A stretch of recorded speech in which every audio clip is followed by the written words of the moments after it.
जय श्री कृष्णा सभी भाई बहनों के लिए कैसे हैं आप सब। तो उम्मीद करती हूँ भगवान की कृपा से सभी लोग बहुत अच्छे होंगे और आप सबकी कृपा से हम भी ठीक है। तो स्वागत है आप सभी का अपने चैनल किरण देसराज में।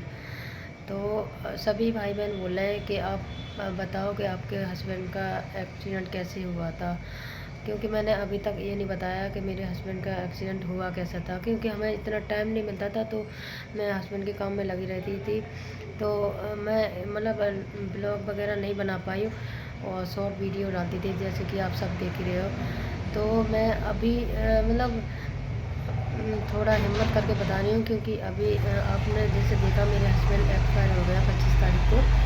तो मेरे में हिम्मत नहीं बची थी, मैं पूरी तरह टूट गई थी। तो आज बहुत हिम्मत करके आज मैं बता रही हूँ कि बच्चों के लिए अपने के लिए खड़ी होना चाहती हूँ, क्योंकि जैसे कि सभी लोग जानते हैं कि हस्बैंड के बिना अपना कोई नहीं होता। बस मैं अपने बच्चों के लिए हूँ। अब माँ बाप दोनों का फर्ज निभाना है मुझे अपने बच्चों के लिए, और बाकी कोई नहीं है, है ना। मुझे खाना की तक नहीं पूछी कि तुम भूखी हो क्या है। बच्चों को भी किसी ने एक दिन ला कर नहीं दिया कि कुछ खाने को देते हैं। तो मेरी दीदी थी, उन्होंने खाना वगैरह बनाया, 15 दिन बनाया। उसके बाद मैं बनाने लगी। तो ऐसे ऐसे हालातों से गुजरते हैं कि भगवान किसी का पति को कुछ ना करे, है ना। भगवान कहते हैं ना कि सभी को सलामत रखे, मेरी तो भगवान से यही प्रार्थना है। और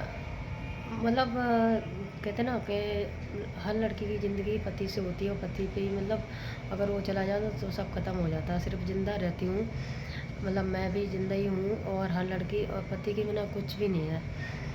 तो आज मैं बताऊँगी कि मेरे हस्बैंड का एक्सीडेंट कैसे हुआ था। तो मेरे हस्बैंड सीआरपीएफ में जॉब करते थे, और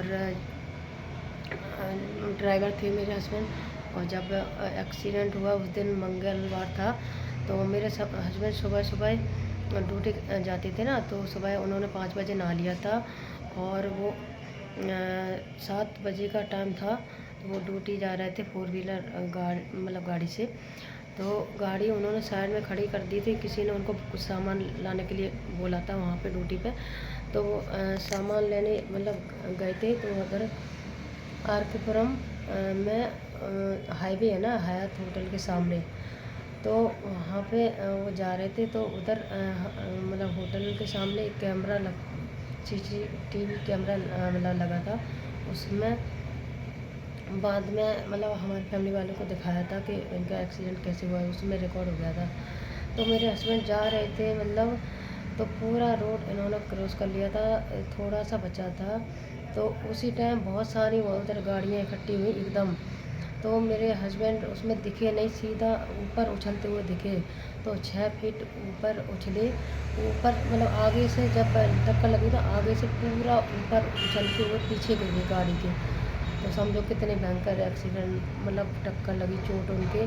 तो जैसे ही वो गिरे ना पीछे जाके, तो वो गिरे, उन्होंने सिर तक ऊपर नहीं किया, उधर ही पड़े रह गए। और उस टाइम जब भी मैं सोचती हूँ तो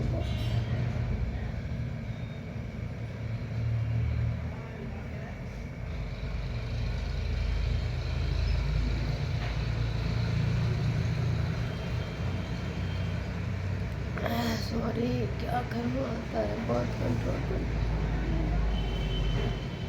मेरी ज़िंदगी उजड़ गई उसी दिन से। तो उधर एकदम से कहते हैं ना, और लोग भी जा रहे थे। तो उधर एकदम से उन्होंने सबने उठाया उनको। तो वो गाड़ी वाला नहीं पकड़ गया, वो तो भाग गया। तो आज तक पता नहीं चला कि कौन सी गाड़ी थी, क्योंकि उसका नंबर नहीं दिखा। तो सबने उनको उठा के उधर रोड पे लिटाया, और पुलिस को फ़ोन किया, क्योंकि मैं नहीं साथ में थी, मैं तो अपने ससुराल में थी, क्योंकि मेरे बच्चे छोटे छोटे थे। तो मैं घर पे थी, सास ससुर के साथ फैमिली में। और मेरे हस्बैंड वहाँ पे अकेले थे, ड्यूटी कर रहे थे। पहले मैं साथ में थी, मेरी बेटा हुआ था मेरा छोटा, तो मैं इधर आ गई थी ससुराल में। तो मेरे हस्बैंड मतलब वहाँ पे अकेले थे उस टाइम जब एक्सीडेंट हुआ। तो उनको रोड पे उठा के मतलब ले रखा लोगों ने, और वहाँ पे भीड़ इकट्ठी हो गई थी। मुझे वहाँ पे मतलब थोड़ा थोड़ा कैमरे में दिखा है जो कि लोगों ने कुछ बताया है। और उनको पुलिस मतलब आधा घंटा हुआ तो एम्स हॉस्पिटल है ना, ट्रामा सेंटर, वहाँ पे ले गए सीआरपी वाले, पुलिस वाले भी। तो मुझे यहाँ पे खबर आई 10 बजे, जबकि 7 बजे एक्सीडेंट हो गया था उनका। तो जब यहाँ पे भैया को मतलब कॉल आया था सीआरपी वालों को, बोला आपके हस्बैंड, सॉरी मेरे से नहीं बोला, बोला आपके भाई का एक्सीडेंट हो गया। तो हमारे घर में किसी को यकीन नहीं हुआ। बोला हमारा मतलब भाई मतलब इतना स्ट्रॉन्ग, मतलब ऐसा कैसे हो सकता है मतलब। बोला, और क्योंकि मेरी रात में बात हुई थी 9 बजे हस्बैंड से, मतलब 21 दिसंबर को। तो बहुत अच्छे से बात की। बोला बच्चे कैसे, बच्चे सो गए थे क्योंकि मेरे बच्चे छोटे छोटे थे, तो 9 बजे बच्चे सो जाते। तो वो हालचाल पूछते थे, दिन में भी फ़ोन कर लेते थे और रात में पूछते थे पूरा, मतलब कि हाल चाल कैसा है, खाना खाया, बच्चे कैसे, सब चीज़। तो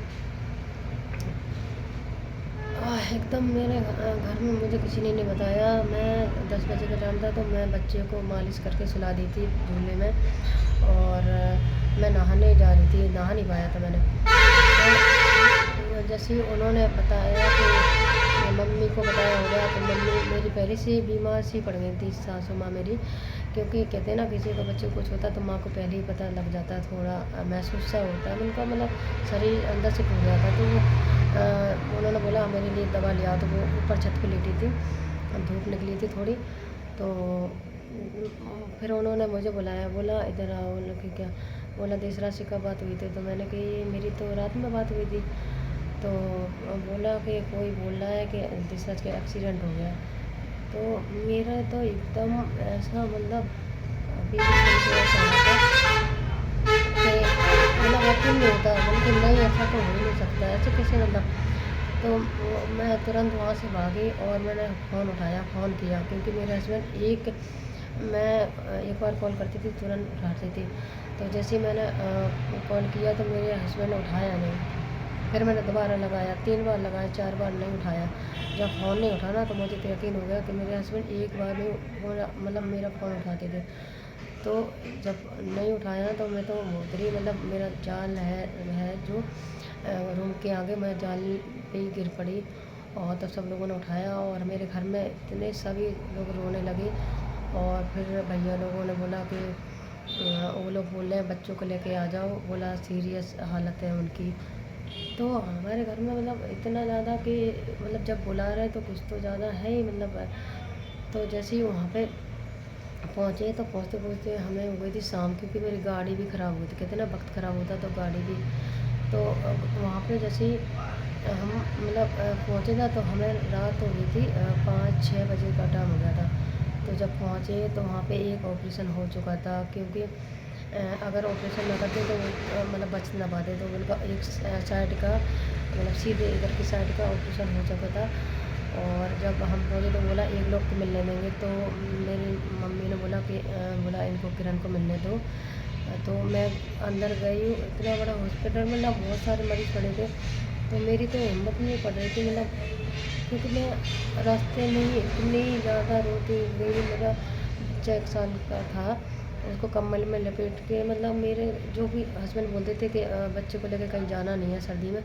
और फिर देखो ना ऐसी हालत में बच्चों को ले लेके घूमी।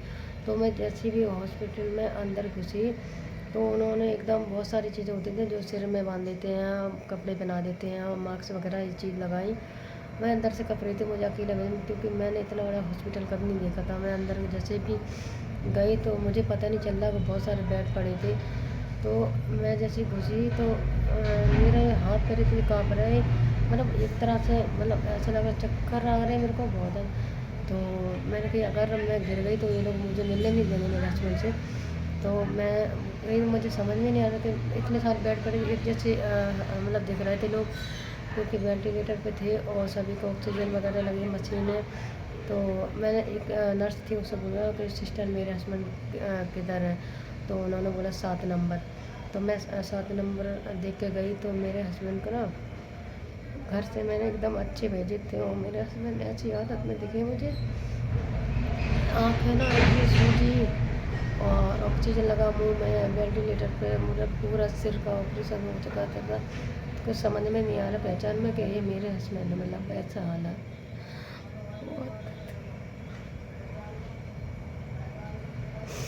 मैं जब भी बात करती हूँ तो मुझे रोना आता है बहुत।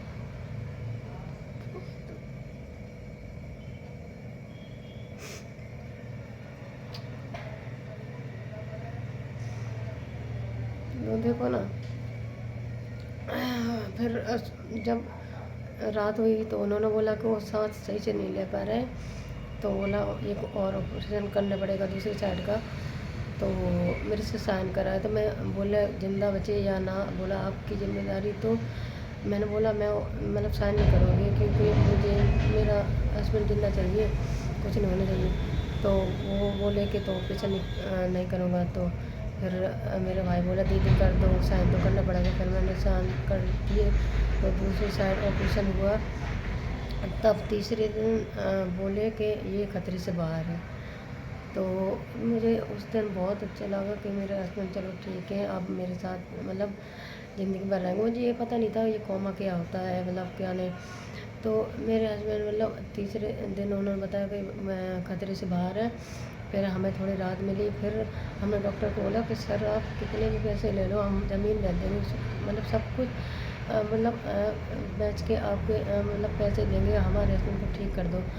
फिर वो बोले कि मैंने अपना काम कर दिया, ऑपरेशन करना बोला, आपकी किस्मत ये मतलब ठीक होंगे कि नहीं। फिर 12 दिन हुए थे, 12वें दिन हमारे हस्बैंड ने एक आँख खोली थी, हम वहीं पर रुके थे। जब मेरे हस्बैंड ने एक आँख खोली थी, हमें बहुत अच्छा लगा सबको। फिर 2-3 दिन में दोनों आँखें खोल ली। फिर हमारे हस्बैंड 1.5 महीने तक भर्ती रहे वहीं पे। फिर उन्होंने छुट्टी कर दी थी, तो फिर मैं अपने घर पे लेके आई थी। तो उन्होंने बोला कि इनकी सेवा करना है, तो मैंने दिन रात सेवा की, सब कुछ मतलब बहुत ही ज़्यादा। मतलब ये आर ओ है ना, ये भी उन्हीं के लिए लगाया था। और पहले मैंने बोतल वाला पानी पिलाया था 3-4 साल बिसलेरी वाला। फिर मैं सोची कि वो ना मतलब बहुत पैसा लगा दवाइयों में, और एम्बुलेंस में ले जाती थी मैं दिल्ली। तो मैंने कुछ सोचा कि पानी में इतना कैसे मतलब खरीद करके पिलाऊंगी। तो फिर मैंने आर ओ लगा लिया था उनके लिए। और सब कुछ कर करके आज क्या मिला, कुछ नहीं मिला।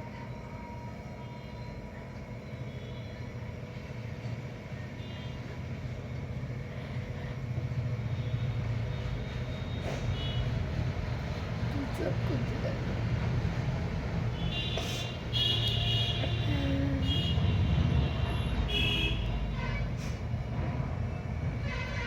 तो बस अब मैं आज अकेली रह गई। कोई तो बस अब मैं इतनी दिक्कत में हूँ, क्या बताऊँ, कोई साथ नहीं।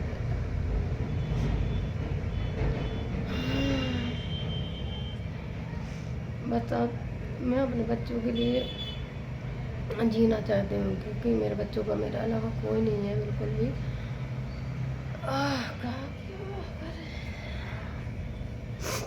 तो प्लीज़ सभी भाई बहन, आप सभी मुझे ज़्यादा से ज़्यादा सपोर्ट करें और सब्सक्राइब करें, और मेरे वीडियो को शेयर भी करें ताकि मेरी कुछ हेल्प हो सके। Thank you.